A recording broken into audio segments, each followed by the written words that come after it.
안녕하세요. 팀 졸프 꺾기의 팀원 18학번 장신영입니다. 저희가 준비한 발표 자료를 기반으로 저희 작품 설명하도록 하겠습니다. 일단 저희 작품 같은 경우에는 코너링 스피드 로스 감소를 위한 강화학습 기반의 자율주행 모델을 만드는 것입니다. 네, 저희 작품의 동기를 말씀드리자면 최근에 자율주행 자동차에 대한 관심이 높아지고 있고 이 자율주행 같은 경우에는 실제 도로에서 주행을 하는 경우도 있지만 경주용, 그러니까 레이싱 대회들도 많기 때문에 이런 레이싱 대회에 관심이 생기면서 저희는 해당 트랙을 주행하는 방식을 실질적으로 강학습하는 훈련 방식에 접목시킬 수 있을까라는 동기를 가지고 진행하게 되었고, 이렇게 여러 자율주행 레이싱 대회들이 많기 때문에 이에 대한 관심이 높아지고 있다고 생각되고 있습니다. 자율주행 자동차는 실시간 영상, 카메라를 이용한 데이터, 혹은 라이다 센서와 같은 데이터를 활용하여 이제 주행을 하게 되는데요. 이때 대부분 Proximal Policy Optimization이라고 불리는 PPO 강화학습 모델을 주로 사용하게 됩니다. 이때 저희 연구에서는 실질적인 차량을 사용하기에는 부담이 크다고 생각되어서 AWS에서 제공되는 딥레이서 플랫폼을 이용하여 실제 차량의 18분의 1 크기인 차량을 통해서 PPO 강학습을 수행한 그 결과 나온 자율주행 모델을 해당 차량에 탑재를 하여 주행을 해보는 것을 목표로 하였습니다. 일단 저희 기기 같은 경우에는 CPU로는 인텔 아톰 프로세서가 있고 스토리지로 32GB가 존재하며 와이파이 커넥션이 가능하고 메모리가 있고 이제 카메라가 있기 때문에 실시간 이미지를 받아올 수 있게 되어 있고요. 소프트웨어로는 우분투 그리고 오픈비노, 텐서플로우와 같이 뉴럴 네트워크 프레임워크가 존재하며 ROS2로 이 차량을 컨트롤하게 됩니다. 일단 저희 시스템 아키텍처 같은 경우에는 어, 죄송합니다. 우선적으로 AWS 딥레이서의 시스템 아키텍처를 보시게 되면 아마존 세이지 메이커와 AWS 로브 메이커 이 두 가지의 서비스가 중심적으로 있게 됩니다.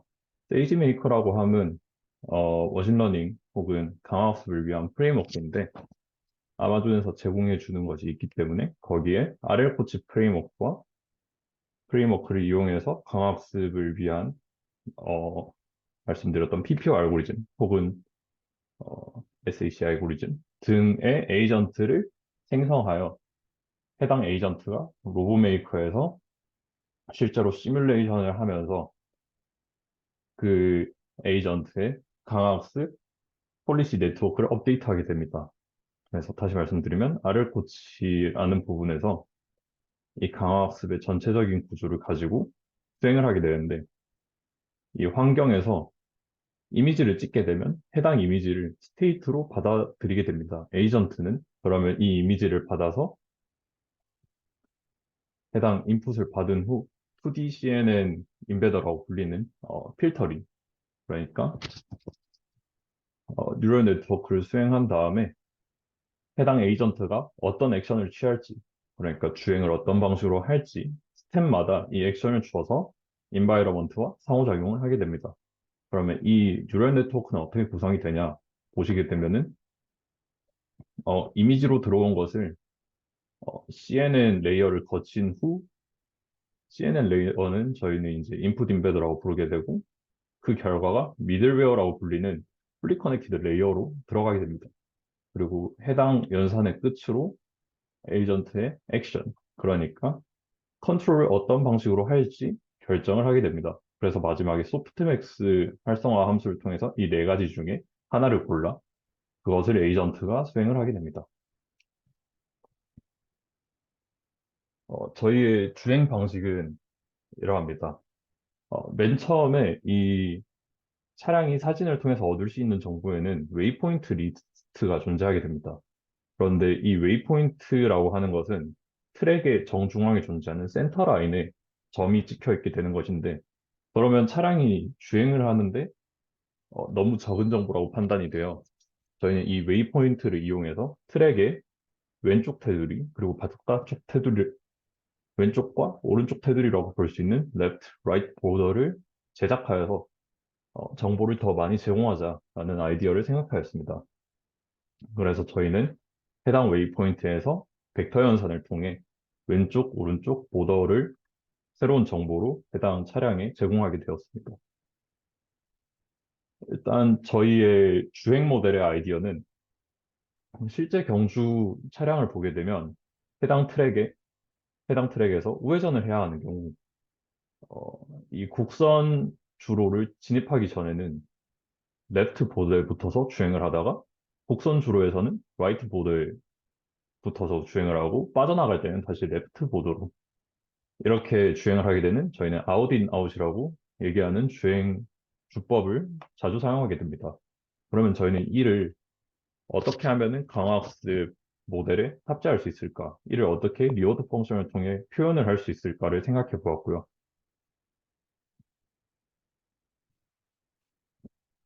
그래서 저희의 대조군이 될 수 있는 비교군으로 AWS 딥레이서에서 기본적으로 제공하는 리워드 펑션이 존재하는데 그것은 중앙선, 아까 말씀드렸듯이 센터 라인에서 본인과 가장 가까운 웨이포인트 간의 거리를 통해서 보상함수를 제공하는 디폴트 주행 모델이 있습니다.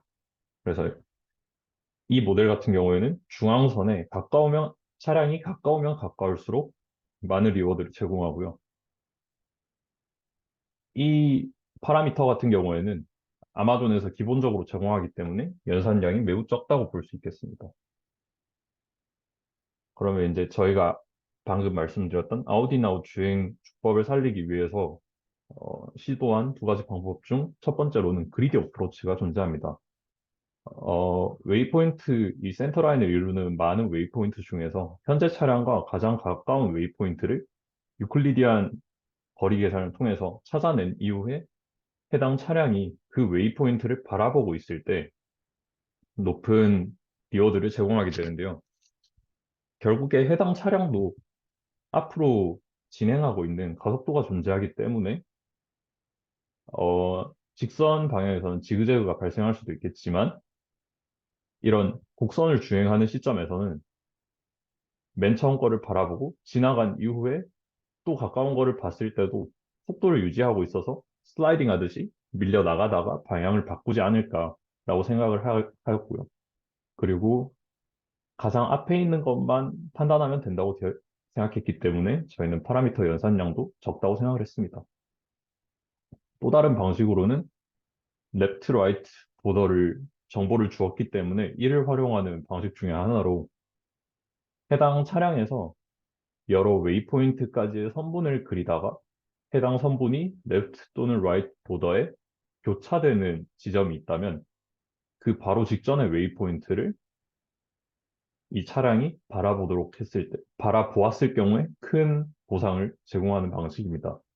이 경우에는 레프트 보더에 교차되는지 혹은 라이트 보더에 교차되는지를 모두 판단해야 되기 때문에 연산량이 훨씬 크다고 볼 수 있겠습니다.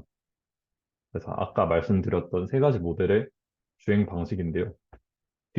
디폴트 모델 같은 경우에는 중앙선과의 거리만 해당 차량의 변수로 작용하기 때문에 거리가 가깝게 되어서 주행을 한다고 볼 수 있겠습니다. 센터라인과의.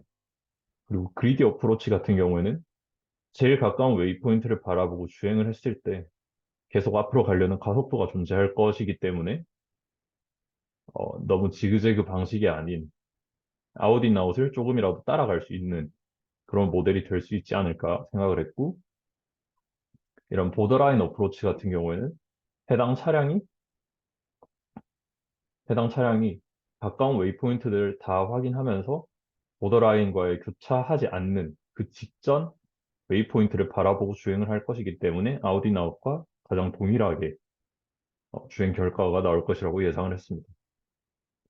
그리고 디폴트 모델 같은 경우는 직선을 달릴 때는 계속 센터라인을 유지하려는 노력을 할 것이고 그리드 어프로치 같은 경우에는 지그재그 하는 방식으로 주행 결과가 나오지 않을까 생각을 했고, 보더라인 같은 경우에는 교차하는 지점이 없을 때는 가장 끝부분을 바라보았을 때 가장 큰 리워드를 주는 방식으로 학습을 했기 때문에 가장 끝부분을 바라보고 직진을 하지 않을까라고 생각을 했습니다. 그리고 이거는 저희가 학습한 이후에 돌려본 해당 트랙을 가지고 평가를 해본 영상입니다. 영상을 보시게 되면 이제 우회전을 수행하게 되는데 우회전으로 이 연석을 밟고 나온 이후 다시 중앙선을 걷다가 가는 모습을 보실 수 있습니다. 그리고 차량이 트랙을 완벽하게 주행을 하려면 충분한 학습 횟수가 필요한데 아직 거기에 대한 트라이얼 에러가 결과가 정확히 나오지 않아서 이는 차후 계속 실험을 진행하면서 연구할 계획입니다. 그리고 학습 이후 어, 나온 이 차량의 트랙을 주행한 방식에 대해서 저희가 그래프로 나타내어 보는데요. 딥레이서 같은 경우에는 해당 서킷을 3번 주행하는 토탈 랩 타임을 측정하게 됩니다. 그렇기 때문에 현재 보고 계시는 그래프는 해당 딥레이서가 해당 트랙을 3번 주행한 것이고요. 일단 맨 처음에 말씀드렸던 디폴트 모델, 중앙선을 따라가는 모델 같은 경우 보시면 트랙의 중앙을 따라가려는 경향을 볼 수 있고요. 여기에서도 보시면은 이 레프트 보더의 연석을 타고 들어가는 주행을 보이긴 하지만 보시게 되면 계속 중앙에 위치하려는 경향을 보이고 있습니다. 그리디 어프로치, 그러니까 바로 앞에 혹은 K의 앞에 웨이포인트를 바라보고 주행을 하는 경우에는 디폴트 모델과는 다르게 여기서 보시면 아웃을 하려다가 이제 빠져나가는 트랙을 이탈하는 것을 보실 수가 있고요. 이거는 이제 학습의 횟수가 적어서 그렇다라고 말씀드릴 수 있을 것 같고, 아웃을 하다가도 여기와 같이 너무 큰 우회전이나 좌회전이 아닌 경우에는 이 연석을 밟고 지나가는 것이 더 빠르다고 자기가 학습을 했기 때문에 이런 주행 방식이 보이게 됩니다. 그리고 보더라인 체크라는 방식 같은 경우에는 해당 차량의 시작부터 가장 멀리 있는 곳을 바라보고 주행을 했기 때문에 직선으로 쭉 가는 것을 보실 수가 있고요. 여기에서는 교차하지 않는 바로 직전의 웨이포인트를 바라보기 때문에 이 아웃을 한다고 해도 이 연석에 훨씬 가깝게 주행한 방식이 보이게 됩니다. 그리고 직전까지의 그래프 같은 경우에는 저희가 다 속도를 0.5에서 1 사이로 제한을 주고 리워드를 만들려고 했는데요. 보시면은 랩 타임이 67초, 65초, 약 64초 이렇게 보이지만 보더라인 어프로치에 저희가 속도를 높여서 리워드를 계산해 학습을 진행하였을 때는 랩 타임이 55초 정도로 나오게 되었습니다.